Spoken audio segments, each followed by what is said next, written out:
Assalomu alaykum qarindoshlar, qanday ahvolinglar? Yaxshi turibsizmi? Salomat turibsizlar. Yuqorida Said Akram doktor Vigo degan kishining bir so'zini yetkazibdi. Endi bu to'g'riliq so'zlasak gap yomon jiq qarindoshlar. Endi uning so'zini men bir takrorlay. Her yezida bir mashal borki, u bo'lsin o'qituvchi. Her yezida bir o'chirguvchi borki, u bo'lsin papazlar debdi. Mushning qarta men sura Tövbening 30-31 oyatlarini yo'llab qo'ydim. 30-31 oyatlarini yo'llab qo'ydim. Nima uchun bu oyatni yo'llab qo'ydim desanglar, shu papazlar asos jihatdan xurofot, bid'at, shirik ashundoq bir narsalarga insonlarni boshlab o'zini ilohlashtirib Allohning dini bilan insonlik bilan hech qanday munosabati yo'q. Yani Allah'ın dini bilen hiç qanday münasebeti yok. Bir narsalarni din qilib o'tirg'a chiqib olgan chaqda Allah her davrga cho'y desa payg'ambarlarni avatib to'g'ri yo'lga yetaklagan. Mandaqcha aytganda shu mash'al kimdi desa, shu payg'ambarlar mash'al. Yani yo'ritguvchi, to'g'riga yetaklaguvchi, insonlarni haqiqiy inson qilib yetildirib chiquvchi. Endi vahiyning maqsadi necha qitim dedik? Vahiyning maqsadi insonni hayvondan farqlantirish emas. Hayvon, inson. Vahiyning maqsadi insonni haqiqiy inson qilib yetildirib chiqish dedik-ku. Shu tarixda payg'ambarlar shu o'zining qavmiga kelgan payg'ambarlar shu qavmning o'ziga cho'y desa bir mashal bo'lib, bir yo'ritquvchi bo'lib kelgan. Bid'at, xurofot. Mayli u islom nomi bilan chiqsin. Hozir biz papazlar desa, shu papazlar o'chirguchi, papazlar buzg'unchi deb o'zimiz butunlay qarshilikni papazga qarshilik ko'rsatib shu papazga o'xshash mijoz xarakter meningda yetilib qilyapamdi. Menda bormi, yo'qmi, mo'shunga qarash kerak. Qur'onga iymon keltirgandan keyin biz shu sura Tövbening 30-31 oyatiga iymon keltiriglik. Qur'onga iymon keltirgan odam Allohning oyatidan bir talni inkor qilsa kofir bo'ladi. Ya mushtami bo'lamdi desa kofir bo'ladi. Lekin uni tushunmay, bilmay, uning tegi-taktiga yetish jarayonida xatolashib ketish u boshqa bir masala. Uningga iymon keltirib turib, uningga xato tavil berib qo'yish u boshqa bir masala. Lekin inkor qilsa desa kofir bo'ladi. Biz bu Qur'onga iymon keltirgandan keyin mening din deb tashviq qilayotgan narsam shu Qur'onga uyg'unmi, uyg'un emasmi? Men o'zimning qavmiga nisbatan bir Uyg'ur ahlilim bo'lsa, Uyg'ur ahlilim men Uyg'urga nisbatan bir mash'allik rolini o'ynayotgandim yo o'chirguchlik rolini o'ynayotgandim. Buni azroq tafakkur qilish kerak va o'ylash kerak. Shuning uchun shu Viktor Vigoning so'zini misol qilib yetkazib qo'yapti. O'ylashsin, tafakkur qilsin. Meningda yomon esil bir narsa bor. Bizda shuning o'xshash bir yetarsizliklar, ya'ni shu o'chirguchlik rolini o'ynayotganlar bormi, yo'qmi, o'ylab beqinglar deb tashlab qo'ygan bo'lgandan keyin rost buni o'ylab beqish kerak. Hem şu başka adam şularni sizlar o'ylab beqinglar deb ahli ilm bo'lgan odamlarga shuni yetkazishdan avval shu ahli ilm bo'lgan odam o'zi menda shu narsa bormi, rasman mash'allik rolini o'ynayotgandim, o'chirguchlik rolini o'ynayotgandim deb o'ylash kerak. Endi mushiqning yog'i Qur'onchilar ve hadis inkarchilari deganga o'xshash gaplar intayin jiq talash tartish bo'layotir. Qur'onga chaqagan odam hadisni inkor qilamdi desa, inkor qilmaydi. Nima uchun inkor qilmaydi desa, payg'ambar alayhissalom shu Qur'onni yetkazgan. Payg'ambar alayhissalom Qur'onni yetkazish jarayonida 23 yillik hayotida gap qildimi desa, gap qildi. Xuddi biz shu Qur'onni yetkazish jarayonida gap qilayotganga o'xshash, payg'ambar alayhissalom 23 yil jarayonida gap qildimi desa, gap qildi. Lekin u gap Qur'onning markaziy ideyasi bilan o'xshash, Qur'on chaqirayotgan yerga chaqiradigan, Qur'on berayotgan hukmga o'xshash hukm beradigan, ashundaq so'zlarni qiladi u payg'ambar. Payg'ambar alayhissalomni Qur'onga zid gap qiladi deyish mumkin emas. Mumkin emas. Payg'ambar bir din, Allah bir din o'ttirib qo'ymaydi navzubillah. Allohning dinini payg'ambar qanday qiladi desa, yana Allohning rasuli elchi uni yetkazadi va shu qavmga nisbatan, shu davrga nisbatan har bir payg'ambarlar mash'allik rolini o'ynaydi. Yo'ritquchilik rolini o'ynaydi. O'chirguchlik rolini o'ynamaydi. Endi Qur'onga chaqirib, Qur'ondagi bor narsani birisi bir nima desa, birisi bir nima desa, o'zining qarashlarini o'tirg'a qo'ysa, yuqori degandek uni inkor qilmay turib, Qur'onda ma'nosi bor, ma'nosi yo'q desa, ma'nosini bor deb o'zi topolgan, iqtidori yetgan, topolgan narsani ma Qur'onda mandaq desa, uninglik bilan u odamga gap qilmaysa, u odam kofir deb bir yozmalarni yezib butun dunyoga taqitayotgan ulamolar birligi mushlar yo'ritquchilik rolini o'ynayapti, o'chirguchilik rolini o'ynayapti. Buni o'ziga havola qilib qo'ysak bo'ladi.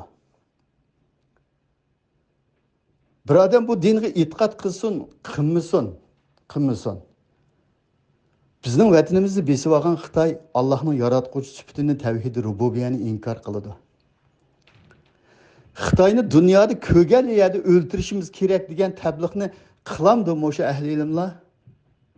U Allohning yaratquchi sifatini inkor qiladi. Uningdan tashqari inkor qilgani u yoqda turib tursin, u bizning zaminimizga tajovuz qilgan, bizga bosqinchi, bizni yurtlarimizdan surgun qilgan, qo'g'lab chiqargan bizning haqiqiy dushmanimiz. Uni qayerda o'zi o'ltasak bo'ladi degan gapni qilamdi, desa qilmaydi. Lekin yozmalarda cho desa, Allohning kitobiga, ya'ni Qur'onga o'zining qarashlarini, men ma masalani Qur'onda mandaq deyman desa, shu odamni cho desa, hadisni inkor qilding, ani qilding, mani qilding deb yozmaning eng oxiridagi mazmunida o'sha odamni o'ltasang bo'ladi degan yerga opirib qo'yaqliq. Demak, ulamolarimiz shu Viktor Hugo'ningki degandek mash'allik rolini o'ynayotamdi, yo'ritquchilik rolini o'ynayotamdi, o'chirguchilik rolini o'ynayotamdi desa, millatning beshiga ig'ir bir kun kelgan chaqda, demak, o'chirguchilik rolini o'ynab, millatga asos jihatdan fitna fasod, ittifoqsizlik, ziddiyat silib, uni ittifoqlikka chaqirmay, odamni yetim qoldirish kerak, ma odamga yetim qoldirish kerak, oning uyiga bormaslik kerak, maning gap qilmaslik kerak degan narsani o'tirg'a chiqib qo'yadi. Mushu Sura Tövbe'nin 30-31. ayetiga iymon keltirgan ahli ilmlar halol qilish, harom qilish din deganning zodi nima ekanligini mushu Qur'on o'tirg'a qo'ydi. Qur'ondan boshqa, ya'ni hech qanday bir narsa dinni o'tirib qo'yamaydi. Payg'ambarlarning chaqirig'i mushu, payg'ambarlar din deb o'tirib qo'ygan narsami mushuninga uyg'un kelgan so'zlarini biz olamiz, hadis deb olamiz. Buningga uyg'un kelmagan so'zni hadis deb olmaymiz deyish kerak. Shundaq vaqtda ular yo'ritquchilik rolini, mash'allik rolini joriy qildirdi. Bo'lmasa desa, ular o'chirguchilik rolini joriy qildirib qolsa bo'lmaydi. Yo'g'on bir ismni, ajoyib ulamolar birligi degan bir ismni o'tirib qo'yib o'ziga bir 70-80 ulamo bir yerga birlashib millatga yo'ritquchilik rolini, mash'allik rolini joriy qildiramay eng oxirgi hisob kelgan chaqda bir odam Qur'onga bo'lgan qarashini o'tirib qo'ysa, yoki bo'lmasa hadis deb o'tirg'i chiqib qolgan nurg'un narsalarning mamalari Qur'onga uyg'un kelmaydi, Qur'onning chaqirig'iga uyg'un kelmaydi, Qur'onning hukmiga uyg'un kelmaydi, hadislarning markaziy ideyasi Qur'onning markaziy ideyasi bilan o'xshamaydi degan narsani o'tirg'i qo'ysa, u odamni sen inkor qilding deydi. İnkar qilding deyish bilan to'xtab qolmay, u odamlarni yetim qoldirish, o'ldirish deganga o'xshash narsalarni o'tirib qo'ydi. Mushundaq o'tirib qo'ygan, mushundaq xizmat qilgan odam yo'ritquchi bo'lamdi, o'chirguchi bo'lamdi, o'chirguchi bo'ladi u. O'chirguchi bo'ladi.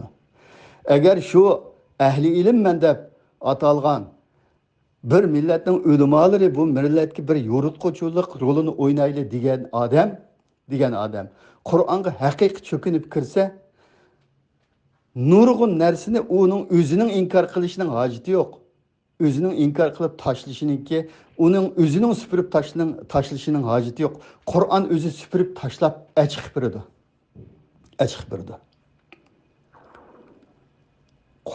Bir taldan arib turmay, toplam ayırıp bereymen sizlarga azroq qarindoshlar. Qur'on shafaatning hech kim shafaat qila olmaydiganligini, faqatla yani hech kimning shafaati asqatmaydigan qiyomat kundan qo'rqinglar degan oyat va uningdan boshqa yana 28-29 oyat va shafaat to'g'riliq hammasi shu desa, hech kimning shafaat qila olmaydiganligini o'tirg'i qo'ydi Qur'on. Demak, shafaat to'g'riliq keladigan hadisning hammani mushu 30 dona oyat süpürüp tashlab berdi sizga birdan Albani arif emisimi, yani birisi arif emisimi, yani birisi arif emisimi? Qur'on o'zi ayirib berdi. Qur'on o'zi inkor qiladi uni. Inkor qiladi. Shafaatchining hammani Qur'on inkor qiladi. Hech kimga shafaat iznini men beraman degan yeri yo'q Qur'onninki. Bir odamni bizga atab bergan yeri yo'q. A shafaat qiladi, ma shafaat qiladi. Kimga o shafaat qila oladigan deb hammani rad qiladi Qur'on 31 dan oyat bilan. Mo'jiz to'g'riliq kelgan hadislarni uni Qur'onga silib ayrıyman dese bir adam. Aş birli ayet özü möcüzünün Peygamber aleyhisselamның Kur'an'dan başka möcüzünün yoxluğunu köz tutlu koydu. Onu bizden işkiden okup yürüyüşünün haceti yok. Birden işkiden okup yürüyüşünün haceti yok. Mavi Kur'an'a doğru kelime ki deyişinin haceti yok. Yok. Neme için haceti yok? Kur'an Muhammed aleyhisselamga sana biz muşu Kur'an'ı möcüz qilib berdik. Sana biz möcüz beğendik dedi. Kur'an'dan başka möcüz yok Muhammed aleyhisselamdan. Mana muşu bir ayet bilen şu dese, bu to'g'riliq bir necha ayet bo'lishi mumkin möcüz to'g'riliq. Biroqla süpürüp taşaysiz. Mana bu chaqda siz Qur'onning yo'ritquchilik rolini o'ynayotgan İnsaniyet dünyasının bütün bid'atni tozlaydigan bir kitap ekanligini namoyon qilib o'tirg'i chiqara olasiz. A jannatga kirdi, ma jahannamga kirdi degan to'g'riliq nurg'un oyatlar bor. To'g'ri, albatta yaxshi ish qilgan odamning jannat kirdiganligi, yomon ish qilgan odamning jahannamga kirdiganligini Qur'on o'zi so'zlab berdi. Lekin cennetke kirdi, ma cennet kirdi, palançını cennet kördüm, pokunçını cehennemde kördüm degan narsalarni nima ayırıp berdi? Uni payg'ambarning bilmaydiganligini nima ayırıp berdi desa, Sura Ahqabning 9-oyatida aytqini Muhammed aleyhisselam o'zimga va sizlarga qiyomat kuni nim bo'larini men bilmayman degin dedi Allah. Demak, kimning jannat kirdiganligini, kimning jannat kirmaydiganligini, kimni jannatga kirgizdiganligini, kimni jahannamga kirgizdiganligini Allah o'zi biladi. Lekin yaxshi ish qilgan odamning jannatga kirdiganligini, yomon ish qilgan odamning jahannamga kirdiganligini Qur'on o'zi yetkizdi. Payg'ambarmi yomon ish qilsanglar jahannam ketib qolasizlar juma, yaxshi ish qilsanglar jannat kirsizlar deb shu peti yetkizdi. Lekin ani jannatni ko'rdim, mani jannatni ko'rdim, po'konchini jahannamda ko'rdim degan narsalarning hammasi yolg'on. Mana mushundaq supurib tashlaysizlar. Mushundaq supurib tashlagan vaqtinglarda uningdan yo'ritquchilik rolini o'ynaysizlar. Mushundaq supurib tashlashni sizlarga vazifa qilmaymiz. Hech kim bir-birisiga vazifa qilmaydi. Sen tashla demaydi. Qur'onni o'qisak, Qur'on o'zi supurib tashlab berdi uni. Tashlab berdi. Hattoki ba'zi qarindoshlarimiz Aysoning tushishini inkor qilsang kofir bo'lsa, Mahdining tushishini inkor qilsang kofir bo'lsa deb nurg'un qitim ayblab ketdi. Ayblab ketdi. Qur'on sura Zuhrufning 43-oyatida qiyomat kuni biz sizlarni mana shu Qur'on bilan so'raymiz dedi. Sura Ankabutning 50-51-oyatlarida mushu tilovat qilinib turadigan Qur'on mushu kitob sizlarga kifoya qilmadimi dedi. Demak Alloh shu kitobni bizga kifoya dedi. Chunki abayqaga o'xshash nurg'un narsalarni o'zi yeyib birdi. Yeyib birdi Qur'on. Hem Sura Zuhrufning 43-oyatida qiyomat kuni biz sizlarni mushuni bilan so'raymiz dedi. Qur'onda bor narsadan biz javobgar, Qur'onda yo'q narsadan javobgar emas. Aysoning tushishiga iymon keltirmagan odam mushrik bo'lmaydi. Aysoning tushishiga, Mahdining chiqishiga iymon keltirgan odam Allohga sherik keltirgan bo'ladi u. Sherik keltirgan bo'ldi. Uning e'tiqod qilishga yo'l yo'q sizningki. Qur'onda Ayso tushidi, Mahdi degan biz chiqib sizlarni yetaklab to'g'ri yo'lga akitdi. To'g'ri yo'lni Muhammad alayhisalom bilan eng oxirgi kitob, samoviy kitob bilan ko'rsatib qo'ydi. Ko'rsatib qo'ydi. Shuning bilan to'g'ri yo'lni topamiz. Qur'on nima deyotgan bo'lsa, shu bo'yicha manga vaqtimizda nemining sahihligini, nemining sahih emasligini ayirib chiqa olamiz. Demak, Qur'onga uyg'un bo'lgan hadislarni biz olamiz. Qur'ondan namozni topolmagan bo'lsangiz, zakotni topolmagan bo'lsangiz, hajning qanday bo'lganligini topolmagan bo'lsangiz, lekin uning yiltizi Qur'onda bormi desa, bor. Namoz bormi desa, bor. Zakat bormi desa, bor. Bor. Payg'ambar alayhissalom shu davrda bizga zakatni qanday berib o'gitib qo'ygan bo'lsa, namozni qanday o'gitib qo'ygan bo'lsa, shu petincha o'qib ketaveramiz namozni. 5 vaqt o'qib ko'rsatib qo'yapti ekan, 5 vaqt o'qib ketaveramiz. Zakatni shu Madinaning sharoitiga qarta berib ko'rsatib qo'yapti ekan, zakatning miqdori yo'q. Bizmi o'zimizning sharoitiga qarta beramiz. İmkaniyatımız onundan jıqpasak, texmi ajrini olamiz. Mana mushundaq narsa. Mushundaq narsa. Jig'ib aytganda gapning beshiga kelsak, papazlik rolini o'ynab qolmaslik kerak. Papazga o'xshab qolmaslik kerak. Millatni bid'at, xurofot bundaq yo'llarga boshlab ketishga bo'lmaydi. Haqiqiy yo'ritquchilik rolini har qanday bir odam biz payg'ambarning varisi, payg'ambarning yo'lidan ketguchi deydi-ki, payg'ambarlar har bir davrninki yo'ritquchilari, mash'al rolini ilib mangan. Mash'al bo'g'uchilar ular. Mash'al bo'g'uchilar, davrga mash'al bo'g'uchilar, davrini yo'ritquchilar. Ahli ilm bo'ldikanmiz, ulamo bo'ldikanmiz, davrini yo'ritquchilar. Millatga mash'al bo'g'uchilar, haqiqiy to'g'ri yo'lni ko'rsatguchilar bo'lish kerak. Hargiz o'chirguchlik rolini o'ynab qolmaslik kerak. O'zimiz kichkina isloh qilib, ras biz nari ketkizib qo'yapmiz.